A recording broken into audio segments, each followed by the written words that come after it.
Motions moved. The motions for consideration of the appropriation number 3 bill 2025 and the finance bill 2025 are now open for discussion. Shri P Chidambaram ji, please.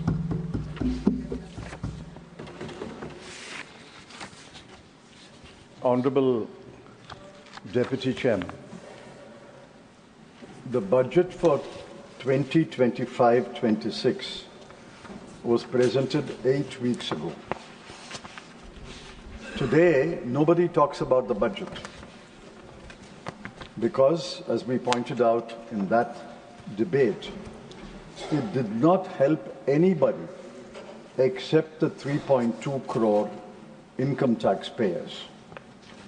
All other sections of the people are in the same situation. What do they face?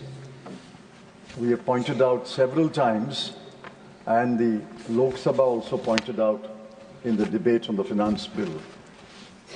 As a nation, we are facing rising unemployment, inflation in food, education and healthcare, stagnant wages according to government's figures, falling consumption, depreciating currency, rising household debt, the lowest household financial savings, and a government that has mercilessly cut budgeted expenditure in the current year, budgeted expenditure on health, education, social welfare, agriculture, rural development, urban development, midday meal scheme, Jal Jeevan Mission, scholarships for SC and ST and so on.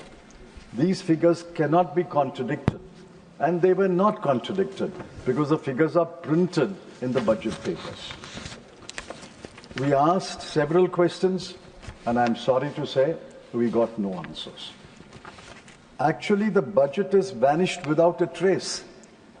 Wherever I go, wherever I speak, nobody remembers the budget, nobody discusses the budget. We are in the second stage now. This is the finance bill and the appropriation bill. I'd like to speak about only two things. One is the fiscal policy, and the second is the threat of a tariff war. My colleagues will speak about other matters. On fiscal policy, the Honorable Finance Minister said in her speech, and I quote, "Our endeavour will be to keep the fiscal deficit each year such that the central government debt remains on a declining path as a percentage of the GDP." The intent was good, the intent is good. And in fact, in an interview, I complimented the Honorable Finance Minister when they asked me, what do I have to say to compliment the government? I said their intent to maintain the fiscal deficit and a declining path for FD to GDP is commendable. Now, I'm afraid, looking at the performance, we have to reconsider that statement. When this government assumed office on May 2014, the fiscal deficit at the end of the previous year was 4.5%. Kindly keep that number, 4.5%, according to their own official numbers. In the middle of this government's tenure, the FD improved to 3.4% in 2018-19. But at the end of 24-25, it will be 4.8%. You start with 4.5, improve it to 3.9, and then decline to 4.8.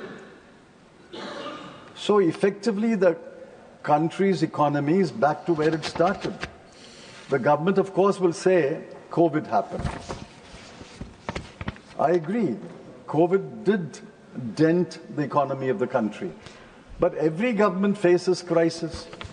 The previous governments the governments previous to the BJP government, NDA government, faced an Asian financial crisis, the international financial crisis, and the taper tantrum. So there's no point blaming external crises. It's your business, it's the government's business to manage the economy, control the fiscal deficit, and make sure that the declining path which you proclaimed is sustained.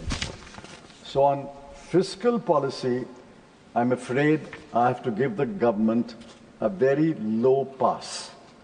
Not fail, but it's a low pass. The other point which the Honorable Finance Minister made was, we are on a declining path as a percentage of GDP, but that's not borne out by the record.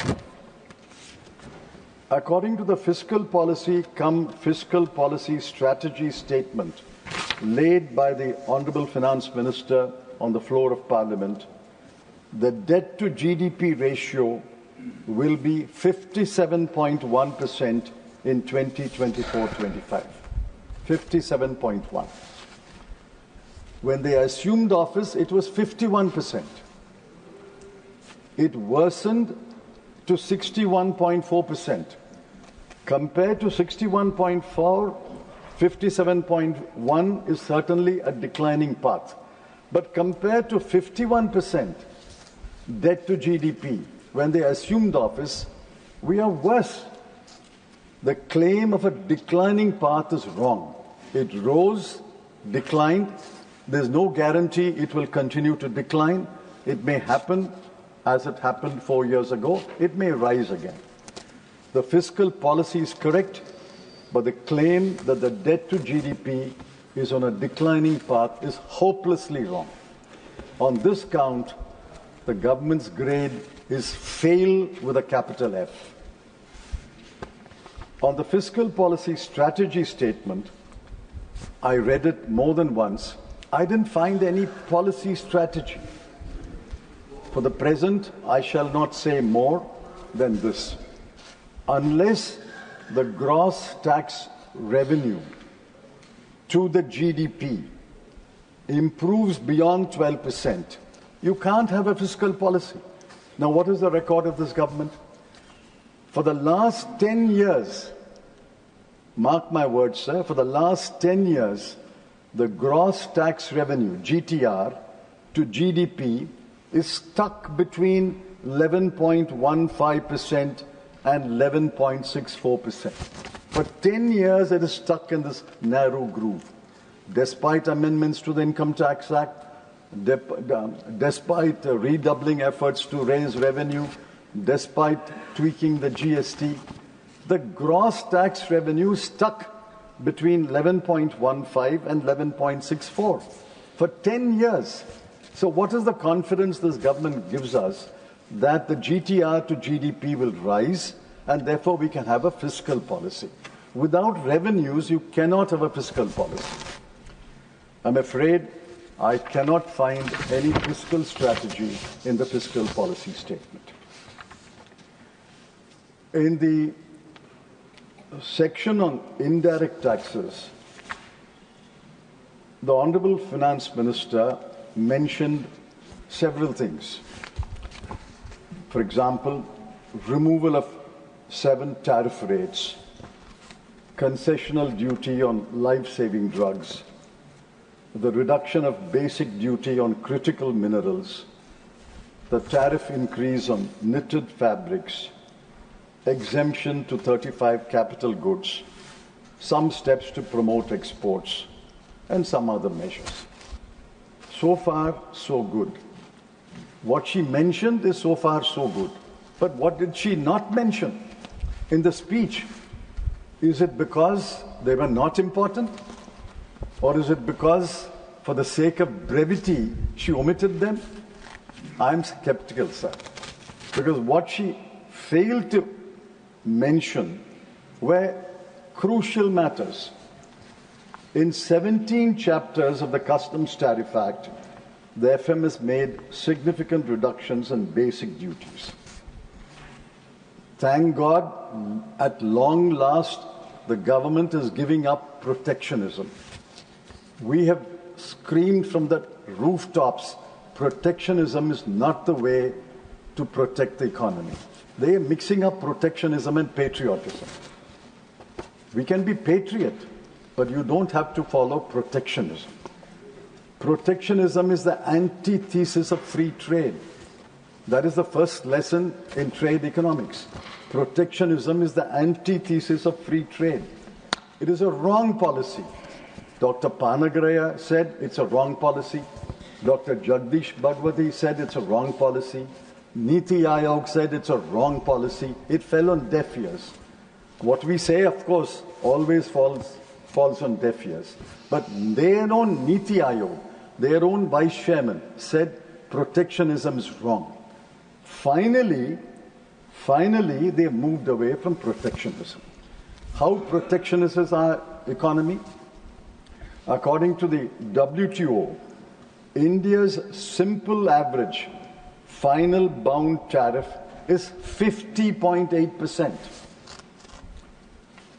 With most favored nation, the trade-weighted average is 12%. These two numbers is a measure of how protectionist we were in the last 10 years. I did not expect the Honorable FM to mention in her speech all the duty reductions. But she should have certainly said in the speech, it's there in the annexure, certainly said in the speech that she has reduced customs duty on motor vehicles, passenger cars, goods transport vehicles, motorcycles, even bicycles, and even toys. These were tucked away in an annexure, which she did not read and most people do not read. On passenger cars, the reduction is from 125% to 70%. On motorcycles, the famous Harley Davidson, 100% to 70%.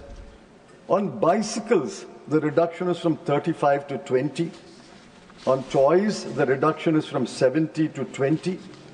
Is this a genuine change of heart? Is it a genuine change of policy? I don't believe so.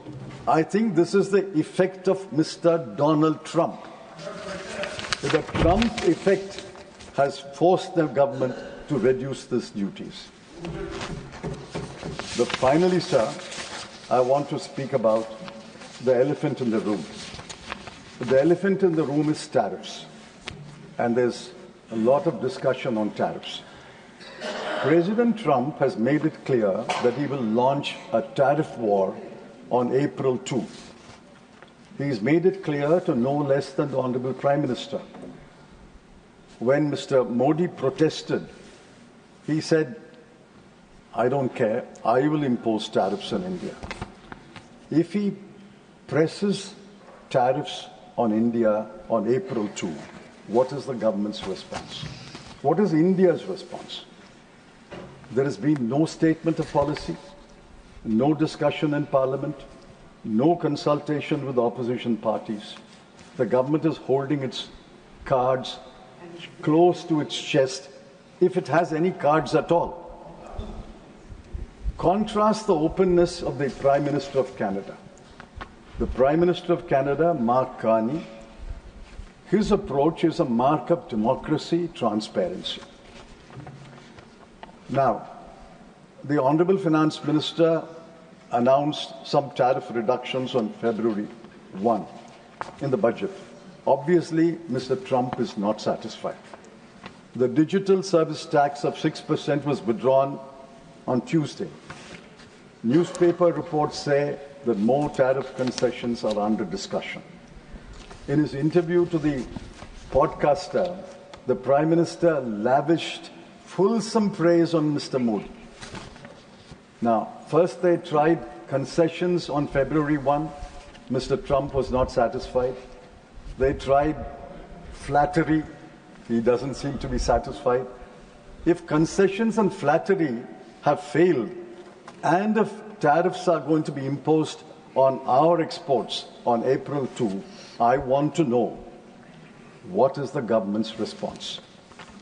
A tariff war will be in breach of the WTO, multilateral and bilateral trade agreements, and international conventions. It will wreck the world economy. It will ruin the economies of developing countries. A tariff war will lead to a trade war. The whole world will be hurt. Let me caution the government. If a tariff war and a trade war is unleashed, I'm finishing in 10 seconds. If a tariff war and a trade war is unleashed, it will lead to depressed exports, lower FDI, higher inflation, and currency depreciation. The RBI bulletin for March 25, I don't want to read it, warns us of the effect of a trade war. The Ministry of Finance's own report released yesterday has the same warning. And the Ministry of Finance finally says, after repeating the warnings, if the private sector were to invest in the economy, it will overpower the risks.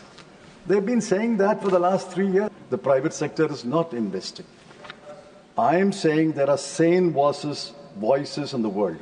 Canada, Britain, France, Germany, European Union, Japan. India must stand with the saner voices, the sane voices, and do everything, collective action, to prevent a tariff war and a trade war. And I expect answers to these very important questions in the Honourable Finance Minister's reply. Thank you. Shri Kumar Ratanjit Pratap Narayan Singh.